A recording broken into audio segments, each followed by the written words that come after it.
मंजूर पश्तून का रहनुमा है। मंजूर पश्तीन ने कोई भी दहशतगर्दी नहीं की है, दहशतगर्द आप हैं। आपने सुप्रीम कोर्ट के नाम पे, कौमी असेंबली के नाम पे, सेनेट के नाम पे जो इमारतें खड़ी की है, जो आपने लोगों को भर्ती किया हुआ है, उनकी कोई वो सर्कस है और कुछ नहीं है, उसे कोई औकात ही नहीं है।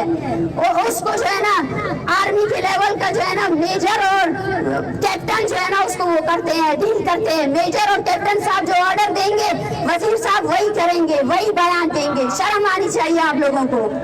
वो पार्लियामेंट के लोग जो बलोच और पश्तून को अलग करने के लिए बयानात जारी करते हैं, वो बलोच और पश्तून के रहनुमा है ही नहीं। उनको सिर्फ इसलिए बिठाया गया है कि मजलूमों को आप बांट दें, उनके दरमियान जो है ना फर्क और तकसीम लाए।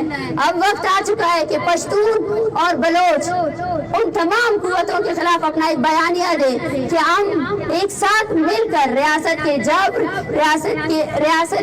जब्र के खिलाफ खड़े हैं और हमें बांटने वाली हर कुव्वत को मुंह दिखाने पड़ेगी। वो कौमी असेंबली जो अली वजीर जैसे पश्तून रहनुमा को जिबरी गुमशुदगी से ना रोक सकी, उसके 5 साल की वजारत में 4 साल उसने जेल में बिता दिए, उसको शर्म आनी चाहिए। आपकी फौज ने जो कत्ल गारत की है वो कत्ल गारत को तस्लीम करे कि आपकी फौज ने सिर्फ और सिर्फ मजलूमों को मारा है, ना पड़ोसियों में बल्कि यहाँ पर भी मारा है। अगर उसको ये लगता है कि उसने बलोचों की एक नस्ल को खत्म कर दिया और वो उसको खामोश करा सकता है, तो इस लॉन्ग मार्च में जितने लोग शामिल हुए वो उसका जवाब है। उसने अपनी रियासत की तमाम पैसा माल और दौलत बलोचों को महकूम करने में लगाया, डेथ स्क्वाड्स बनाए, किराए के सरदार बनाए, लेकिन फिर भी बलोच निकला, क्योंकि बलोच निकलेगा। बलोच और पश्तून और इसके साथ साथ सिंधी भाई, आप सब जानते हैं कि रियासत कयाम से इसको जनरल और कर्नल ने चलाया है।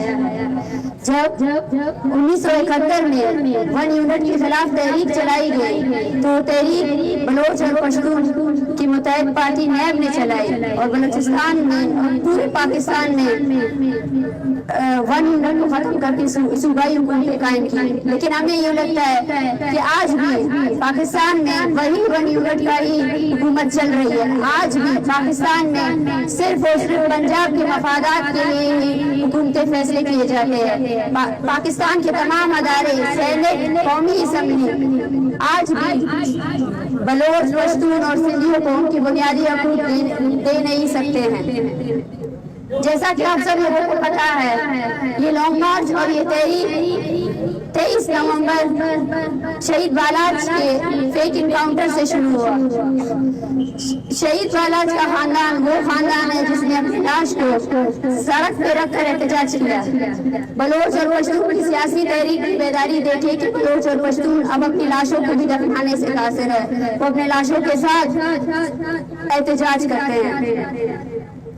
लेकिन आज भी तहरीक बलोच पश्तून नस्ल कुशी के साथ साथ इस रियासत के सिविल डेमोक्रेसी और इसके अदारों की बहाली के लिए भी है। जब हम निकले थे कोयटा से, कोयटा में हमारा धरना जारी था, तो कोयटा के सो कॉल नामनियाद जो वजीर इत्तलात है वो बार बार ये बयानात जारी कर रहे थे कि ये धरना यह गमाल बनाया हुआ है जो रियासत के मुखालिफ फोर्सेज हैं। मैं उनसे कहना चाहती हूँ, जनाब आप पश्तून हैं, सबसे पहले रियासत के आप दल्लार होने से पहले पश्तून हैं। आपको ये समझना चाहिए कि हमारे साथ जो जितने लवाकिन हैं वो खुद इसका सबूत है। जीशान जो ज़हीर का बेटा है उस पर आप लोगों ने तशद्दुद किया सूराब के मकाम पे।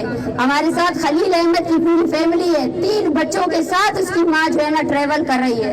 80 साल हमारे साथ गुलाम फारूक की जो है ना खाला आई हुई है, वो गुलाम फारूक जिसकी माँ जो है ना उसके इंतजार में तड़प तड़प कर मर गई, लेकिन उसकी बहन आज भी उस तहरीक को ज्वाइन किए हुए हैं। हमारे साथ वो मरी कबाइल की औरतें हैं जिनके पास शायद वो सिर्फ साल जानते हैं कि इस साल में इनके लोगों को उठा कर लेकर गए थे और उन्हें कुछ नहीं पता है। हमारे पास वो बच्चे हैं जिन्होंने अपने बाप को नहीं देखा है। आए, ये सब के सब आपके जबर की निशानियां हैं। आप जो बलोच और पश्तून की नस्ल कुशी को प्रोक्सीवार कहते हैं, बलोच और पश्तून की नस्ल कुशी को आपने अपनी मीडिया को कंट्रोल में रखा हुआ है, लेकिन हम इस्लामाबाद की तरफ आ रहे हैं आपके जबर का सबूत लेकर आ रहे हैं कि आए और इनसे मिले।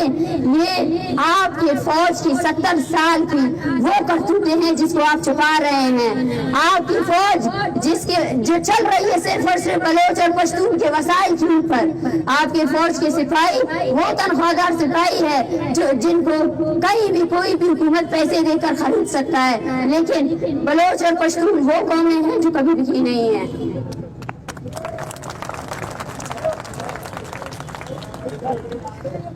मुझे अफसोस होता है इस रियासत के उन नामयाद अदारों पर।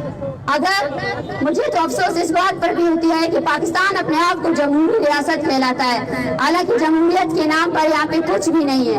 वो अदालतें जहाँ पे सैकड़ों की तादाद में लापता अफराद के केसेस मौजूद है और उनके जजेस, शर्म आनी चाहिए उनको, जो लिफाफे लेकर उन केसेस को डिले से डिले कर रहे हैं।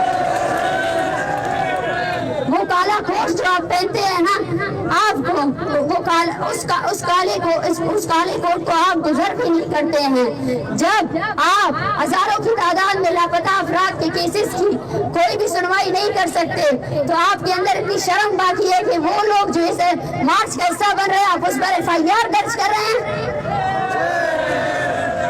हमसे कहा जाता है बलोचों और पश्तूनों से कि आप ये नारे लगाते हैं कि रियासत के फोर्सेस दहशतगर्द है। क्या इज़हार राय पर आप पाबंदी लगाएंगे? आपकी रियासत के करतूतों को देखिए। आपकी रियासत ने आज तक सिर्फ और सिर्फ अंदरूनी जंगें ही लड़ी हैं। आपकी रियासत ने ना अपने हमसाए ममालिक को छोड़ा है, ना यहाँ आबाद लोगों को छोड़ा है। जो दहशतगर्दी है उस नारों पर कायम है और ये तहरीक इसकी बात भी चलती रहेगी। ये तहरीकें उन खोखले अदारों के नाम है, उन खोखले गुजरा के नाम है। वो कौमी असम्बली जो अली वजीर जैसे पश्तून रहनुमा को जिबरी गुमशुदगी से ना रोक सकी, उसके 5 साल की वजारत में 4 साल उसने जेल में बिता दिए। उसको शर्म आनी चाहिए। जब वो खुद की हिफाजत नहीं कर सकते तो वो उस कुर्सी में क्यों बैठे हैं? आप जैसे करप्ट सियासतदानों की वजह से इस मुल्क की हालत यहाँ तक पहुँच चुकी है। आप जैसे करप्ट सियासतदानों की वजह से अब इलेक्शन नजदीक होता जा रहा है तो ये चूहा बिल्ली का खेल खेल रहे हैं। कभी पीपल्स पार्टी में जाते हैं तो कभी मुस्लिम लीग नून में जाते हैं। ये है आपकी सिविल डेमोक्रेसी, ये है आपकी जमहूरियत। आपने जो 1 यूनिट का निजाम कायम किया था वो अब भी है। आपकी कौमी असम्बलियाँ जो है ना, सूबाई असम्बलियों की कोई औकात ही नहीं है। सूबाई असम्बलियों में आप सिर्फ और सिर्फ करप्ट लोगों को बिठाते हैं। सूबाई असम्बली में आप सिर्फ और सिर्फ उन लोगों को बिठाते हैं जो उस कुर्सी की बदले आपसे कीमत मांगते हैं। आपकी हालत ये है कि आपके निगरान जो वजीर आजम है, जो गुजरा है, वो भी सिर्फ और सिर्फ इक्तिदार के चक्कर में अपने ओहदों से मुस्तफा हो रहे हैं। ये है आपकी खोखली रियासत। खोखली इसलिए है क्योंकि इस रियासत में ताकत का जो तयन है वो आपने सही तरीके से नहीं किया है। इस रियासत की सारी ताकत सिर्फ आपके एक ही अदारे के पास है, जो मिलिट्री है, जिसने आपके तमाम अदारों को यरगमाल बनाया हुआ है। ये तहरीक यरगमाल नहीं है, आपके अदारे यरगमाल है। आपने सुप्रीम कोर्ट के नाम पे, कौमी असम्बली के नाम पे, सेनेट के नाम पे जो इमारतें खड़ी की है, जो आपने लोगों को भर्ती किया हुआ है, उनकी कोई वो सर्कस है और कुछ नहीं है। उसकी कोई औकात ही नहीं है। उसको जो है ना आर्मी के लेवल का जो है ना मेजर और कैप्टन जो है ना उसको वो करते हैं, डील करते हैं। मेजर और कैप्टन साहब जो ऑर्डर देंगे वजीर साहब वही करेंगे, वही बयान देंगे। शर्म आनी चाहिए आप लोगों को।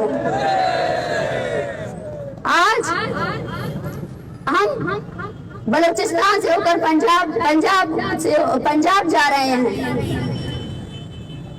قبضہ ظالم اور مظلوم کے درمیان ایک جو رشتہ ہوتا ہے، آج تک بلوچ، پشتون اور سندھی نسل کشی کے بات پر پنجاب سے کوئی آواز بلند نہیں ہوئی ہے۔ اسی وجہ سے یہ قتل و غارت آج پنجاب تک پہنچ چکا ہے۔ آپ کو یہ بات سمجھنی چاہیے کہ جو سپاہی صرف اور صرف طاقت میں رہنے کے لیے بلوچ کو مار سکتا ہے، پشتون کو پروکسی وار کے ذریعے جو ہے نا گزشتہ 3-4 دہائیوں سے ان کو لوگوں کو مار سکتا ہے، وزیرستان کو قبرستان بنا سکتا ہے، تو وہ پنجاب کی بھی خیر خواہ نہیں بنیں گے۔ یہ وہ دیمک ہے جو آہستہ آہستہ اس ملک کو ختم کرتا جائے گا، کیونکہ کوئی بھی ادارہ ہو اگر اس کو وہ طاقت دی جائے، ریاست کی وہ طاقت دی جائے جس پر اس کو کوئی اکاؤنٹیبل نہ کرے، کوئی لا نہیں ہو، کوئی قانون نہیں ہو، اس کے ججز تک یرغمال ہو، اس کے ججز تک فیصلے جو ہے نا کیپٹن اور میجر کے فیصلوں سے آتے ہوں، تو یہ ادارے مفلوج ادارے ہیں۔ ہم پھر سے کہہ رہے ہیں کہ ہم اپنی نسل کشی پہ خاموش نہیں رہیں گے۔ منظور پشتین پشتونوں کا رہنما ہے، منظور پشتین نے کوئی بھی دہشت گردی نہیں کی ہے، دہشت گرد آپ ہیں۔ ہم اپنی آواز بلند کرتے رہیں گے۔ اور بلوچ اور پشتون دیکھیں، یہ ہمارا مسئلہ ہے کہ ہمارے اوپر ایک ظالم اور فاشسٹ ریاست جو ہے نا ظلم کر رہی ہے۔ ہمیں اس دوران آپسی یکجہتی سے اس کا مقابلہ کرنا پڑے گا۔ اگر ہم کمزور پڑے اور اگر ہم نے ایک دوسرے کے مخالف بیانات جاری کیے، میں کہتی ہوں وہ پارلیمنٹ کے لوگ جو بلوچ اور پشتون کو الگ کرنے کے لیے بیانات جاری کرتے ہیں، وہ بلوچ اور پشتون کے رہنما ہے ہی نہیں۔ ان کو صرف اس لیے بٹھایا گیا ہے کہ مظلوموں کو آپ بانٹ دیں، ان کے درمیان جو ہے نا فرق اور تقسیم لائیں۔ اب وقت آ چکا ہے کہ پشتون اور بلوچ ان تمام قوتوں کے خلاف اپنا ایک بیانیہ دے کہ ہم ایک ساتھ مل کر ریاست کے جبر کے خلاف کھڑے ہیں، اور ہمیں بانٹنے والی ہر قوت کو منہ دکھانے پڑے گی۔ اور میں پھر سے یہ کہنا چاہتی ہوں کہ اس تحریک کا آپ لوگوں نے جتنا ساتھ دیا ہے اسے آگے بھی ساتھ دینا ہے۔ ہماری اصل تحریک اسلام آباد میں شروع ہوگی، ہماری اصل تحریک ان کھوکھلے اداروں کے سامنے شروع ہوگی جہاں پہ جوکر بیٹھے ہوئے ہیں، جہاں پہ کالے کوٹ کے سامنے جو ہے نا صرف اور صرف جی ظلم کرنے والے سپاہی بیٹھے ہوئے، انہوں نے کالے کوٹ کو کبھی بھی قدر نہیں دی ہے۔ ہم آج ان کے سامنے ان کو آئینہ دکھانے آئے ہیں۔ آئے اور دیکھیں آپ کی نااہلی کا انجام، آئے اور دیکھیں بچے آئے ہوئے ہیں جنہوں نے اپنے باپ کو نہیں دیکھا ہے، وہ عورتیں آئی ہوئی ہے جو مر نہیں سکتی جب تک اپنے بیٹے کو نہیں دیکھ سکتی ہے، وہ باپ آیا ہوا ہے جو لرز رہا ہے کہ میرے بیٹے کو رہا کرو۔ یہ ہے آپ کی جمہوریہ پاکستان، اس حقیقت کو تسلیم کرے۔ آپ کی فوج نے جو قتل غارت کی ہے وہ قتل غارت کو تسلیم کرے کہ آپ کی فوج نے صرف اور صرف مظلوموں کو مارا ہے، نہ پڑوسیوں میں بلکہ یہاں پر بھی مارا ہے۔ اگر اس کو یہ لگتا ہے کہ اس نے بلوچوں کی ایک نسل کو ختم کر دیا اور وہ اس کو خاموش کرا سکتا ہے، تو اس لانگ مارچ میں جتنے لوگ شامل ہوئے وہ اس کا جواب ہے۔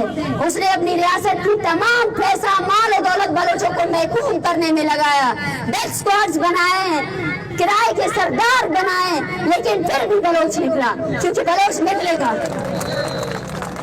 بلوچ کو باہر نکالنے سے آپ نہیں روک سکتے، کیونکہ ہم ایک قوم ہے۔ ہم سے کہا جاتا ہے کہ آپ کی عورتیں کیوں اس تحریک کو لیڈ کر رہی ہیں، کیونکہ ہم سیکولر قوم ہیں، ہم قیام میں نہیں آئے ہیں، ہم ہزاروں سال سے یہاں آباد ہے۔ ہمارے کلچر میں عورت اور مرد برابر ہے، ہم ایک ساتھ قومی اس میں اپنے درد کو تسلیم کرتے ہیں، اس درد کو جیتے ہیں جو آپ نے ہمارے ساتھ کیا ہے، اور اس تحریک کو ہم آگے لے کر جائیں گے اس سے زیادہ توانا تر آواز سے۔ آپ سب سے میں یہ گزارش کرتی ہوں کہ ہمارے پاس مسنگ پرسنز کے لواحقین آئے ہیں، وہ بہت لمبا سفر طے کر کے آئے ہیں۔ آپ سب لوگ آدھے گھنٹے کے لیے اسی خاموشی سے ان کو سنیں، تاکہ انہوں نے جو محنت کی ہے وہ آپ سب کے سامنے آئے۔